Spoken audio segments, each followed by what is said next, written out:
Hey everybody, welcome to Mojave World Headquarters. We are so happy to have a special guest here today in our little studio.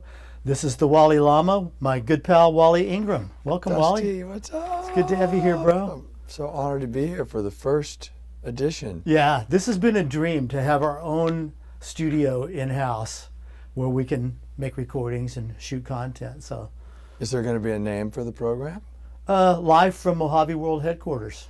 Although we're not officially live today, we hope to get to where we're streaming live, but we're kind of like the Larry Sanders Show. We're live on tape from Hollywood. Yeah, we'll pretend like we're live. We're live. Yeah, we have an audience. Alexa's live here. Audience, yeah. David Royer's out there. I'm gonna have to in the future have a reaction shot from the audience, the backstage action over there. So I have the great fortune of playing music with Wally from time to time. And for those of you that don't know, I had to print out some of his credits because there was way too many for me to remember. So Wally's kind of like the Kevin Bacon of rock and roll. The 6 degrees of separation are pretty small with Wally. Some of the people that you've worked with, Sheryl Crow, David Lindley, Bob Weir and Phil Lesh, Eric Burden and the Animals, Jackson Browne, Timbuk 3, Stockholm Syndrome, Bonnie Raitt, Anders Osborne, Crowded House, Tracy Chapman, Steve Kim. I don't know Steve Kim. Kimmock, yeah. Is he part of the jam band world? Yeah, he is. Jerry Garcia cited him. I think it was Guitar Player magazine. He was being interviewed, and he said, "Who are your favorite young guitar players?" This was, I don't know when it was. When Jerry was alive. Yeah, and he said Steve Kimmock, and then they ended up playing together quite a bit. And Kimmock came in after Jerry died, and he was in the other ones. Oh, okay, right. With Bruce Horsby. Right. And also Mark Karen, who's another great guitar player. So they had 2 guitar players. But Kimmock and I did a lot of playing with Bernie Worrell from P-Funk. Right. And Great Andy Bernie Hess Worrell. on bass, or also Bobby Vega, who would play bass a lot too. He took over for Larry Graham in Sly and the Family Stone. That's pretty good cred. So yeah, Big it's boots really to fill. A lot of mainly instrumental stuff. He's one of those like just guitar players, Steve Kimmock. So check him out if you haven't. If you're cool. Guitar Leftover fan. Salmon, and even Art Garfunkel. Even. And Wally and I are currently playing with a couple of artists, the fabulous Louise Goffin, who we love, and also Tom Freund, who's an amazing singer-songwriter, multi-instrumentalist, just such a talent. And we're actually playing with him this Saturday. We are. Yeah, and we play together out in the desert a lot. We have kind of a thrilled Mojave. I'm thrilled that you're doing that. We've been friends for a long time, Yep. and then we hadn't played. Dusty's a bass player. I'm sure you all know that. But as a rhythm section, we haven't had the opportunity to perform together, and these were good fits with Louise and Tom. And we have just a lot of history going back to Mad Dog. I recorded at your studio a lot in the 80s, and then we have a ton of history and multi-connections in the desert, in Joshua Tree area. The Mojave Desert. Yeah. Right. You and I are, And in David. that community. David and Royer. David as well. Yeah. So when we go out to lunch, we usually end up talking desert. We're desert at least folk. part of it. Yeah. Right. Cool. But, yeah. So I know these days, I know you have a website, wallytracks.com, and I know you, like a lot of top drummers, have your own studio where people can send you tracks and you can do drums. It's kind of like the new paradigm, right? It came in real handy. We were just cultivating it maybe a year and change before the pandemic hit, and then we really ramped it up. It was kind of one of the only things I could do, and made a bunch of improvements with gear. The room is kind of unique that it's got super high ceiling. It was built for Bob Hope's daughter. It was her house. Right. So it was like an old Spanish house, and they added a suite on the side of it with big slanted ceiling, kind of like this. It must be, I don't know, 24 foot high at the peak. and a lot of wood and different surfaces. So it's really suits itself for, it sounds for great in drums. there. Right. And then her walk-in closet is the control room. Right.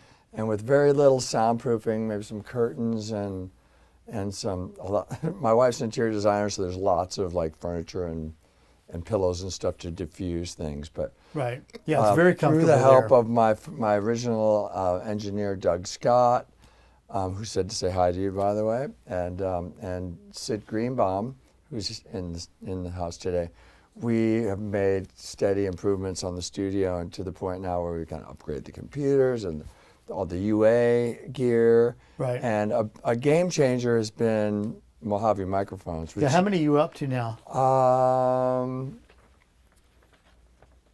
5. We have 5 in the house right now. Love it. Is that right, Sid? Yeah, we have 5. Overheads. We have 2 300s, 2 50s, and then we have the one that we don't talk about. Yeah, we can talk about it. The 100. We're going to make them again. Yeah, that is a great secret That's the weapon. small diaphragm tube condenser that we don't currently make, but we're hoping to make it again next year. Yeah, and that's found its place on the hi-hat for the most part, and it's just it's so pure, and it's a game changer. For most drummers, it's in your personality as a drummer. I think it's one of the most reflective parts of your drum kit, and if it needs to translate properly for every little bit of opening and closing. Otherwise, on recording, you can tell right away if that microphone is not kind of accurately capturing. Yeah, hi-hat was always the thing we'd print on a separate track and then erase when it got time to do background vocals. It was the first to go. I'll erase the hi-hat. So, we don't need that. We're thrilled to have well, I had one 300 at first, and I kind of used PPP money to invest in the 50s and one 300. And so we used the 300 as a room mic, right? 50s overhead, and then on everything, like everything's like on djembes and percussion. We move that. That's our workhorse. Right. We use it on everything. Right. Yep.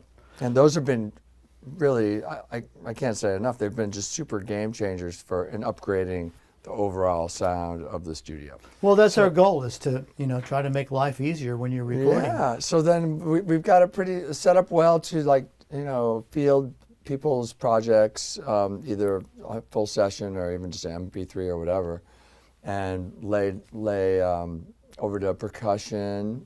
I've got tons of percussion gear and full drum kit, and we can mess with it and do processing and whatnot, or just send back raw files. So it goes all over the board, and the room's actually big enough it's great for rehearsing with full bands. I've done some streaming I've in been there. Love going and there.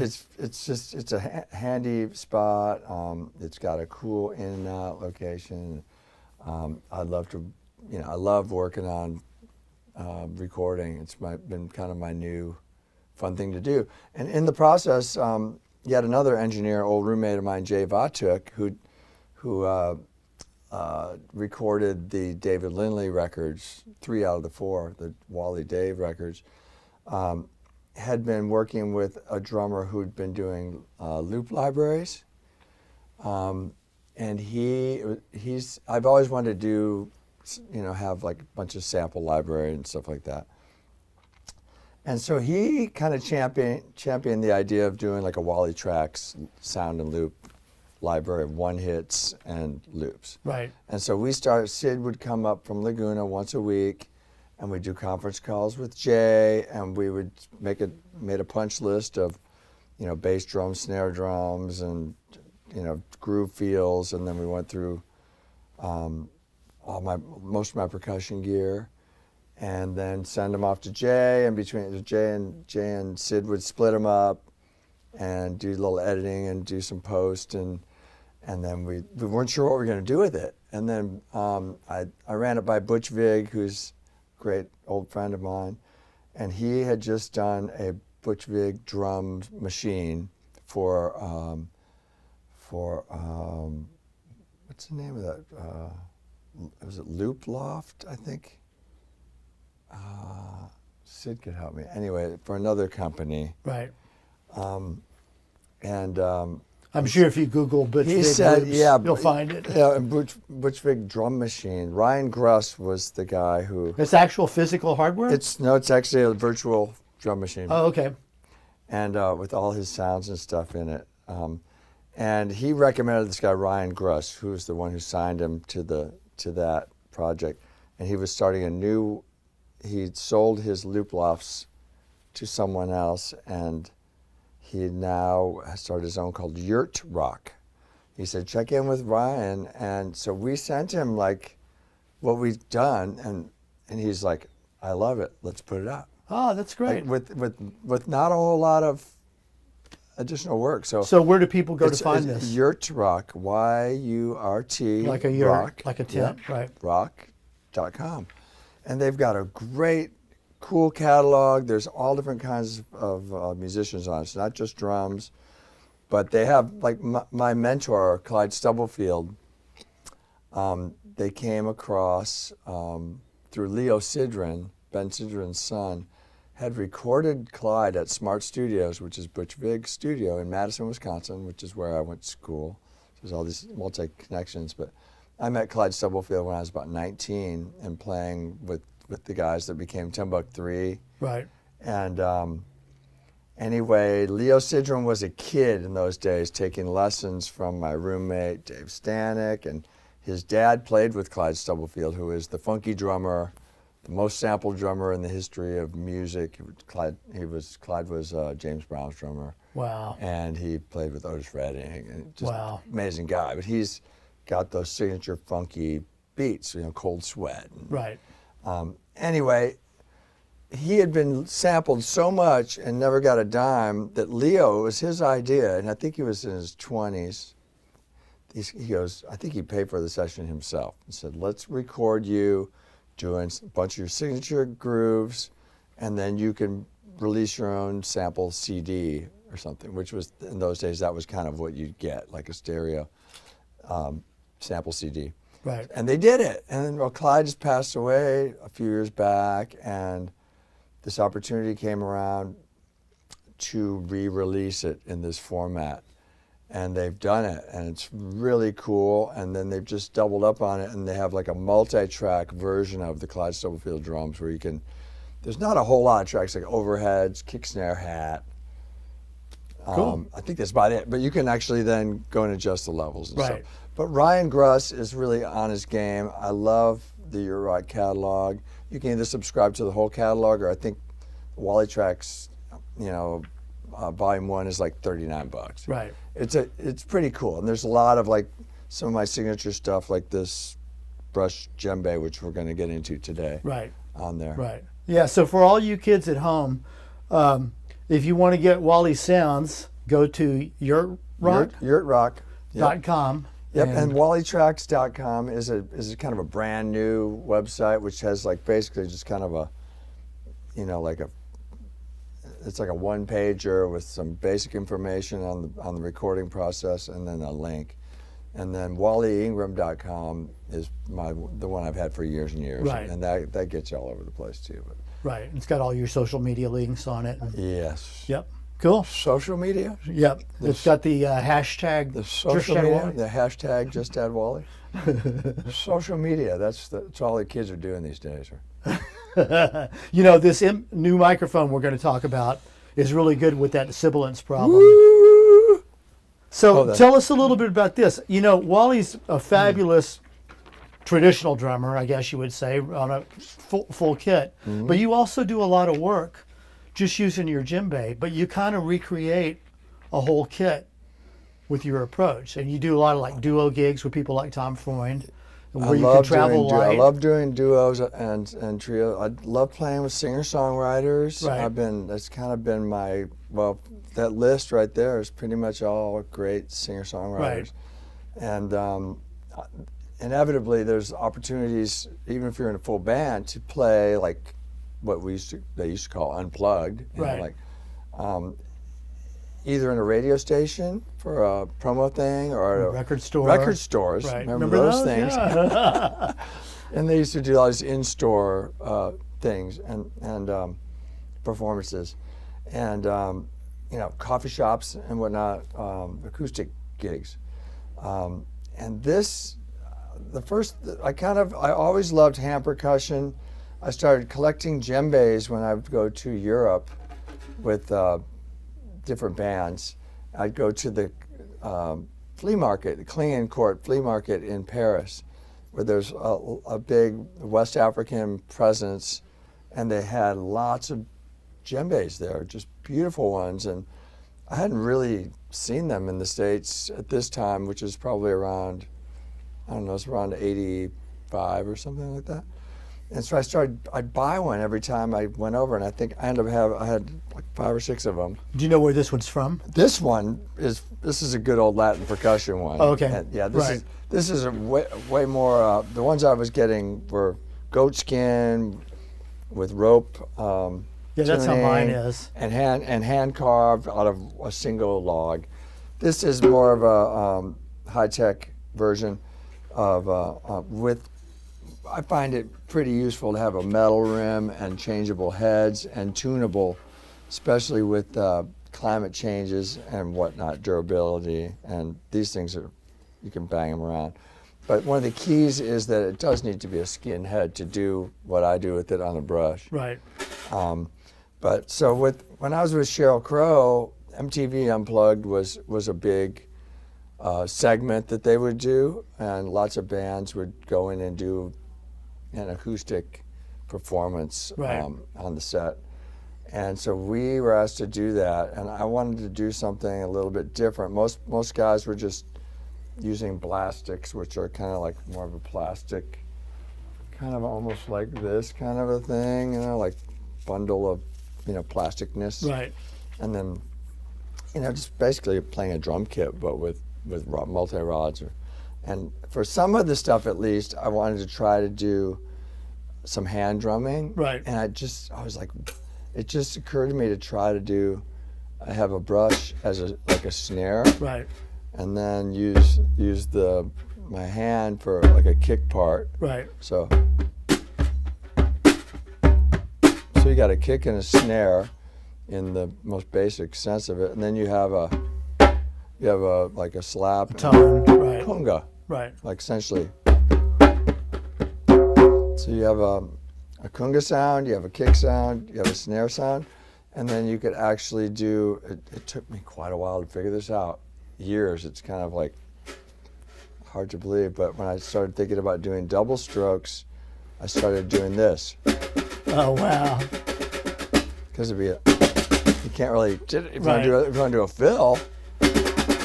Oh, that's great. And then the thing I kind of started getting into right away was if I lay the brush on the head and hit it, it vibrates. So and later we realized that, that sounds like 808 kick drum Right. vibrating the quarter panels of a lowrider or something. Right.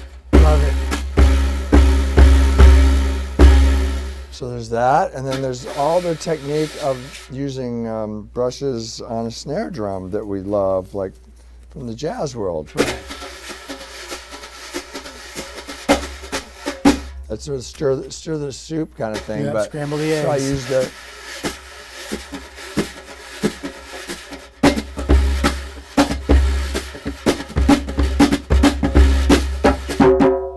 And this one's in really good shape. And the more, I realized the more kind of messed up it is, the more of a zzz sound you can get. Right. So these are thicker ones, and you can see it's pretty Oh, that's mangled. great. Let's see the difference Right. between that and this. It's louder. Right. And the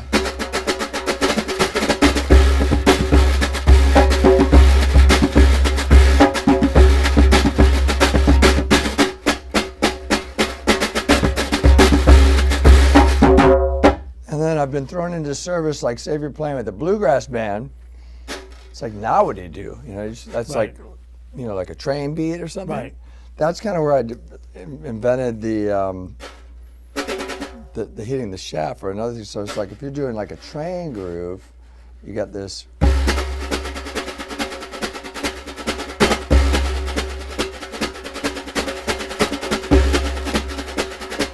get going That's pretty great. good with that. Yeah.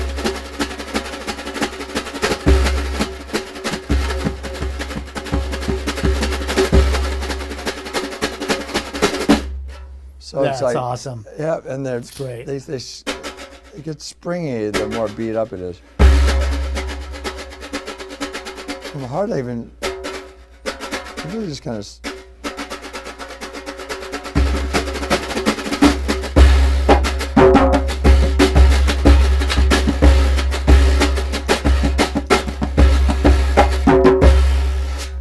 That's it. Love it. That's great. That's pretty much That's it. great. There's not I've much- never seen anybody else do this. This is like I think Wally. it's probably safe to say that I kind of invented it. I mean, I know that in Africa, there's like a bundle of grass or like reed type things that are used on certain drums, right. you know, and they're kind of like, you know, it's like kind of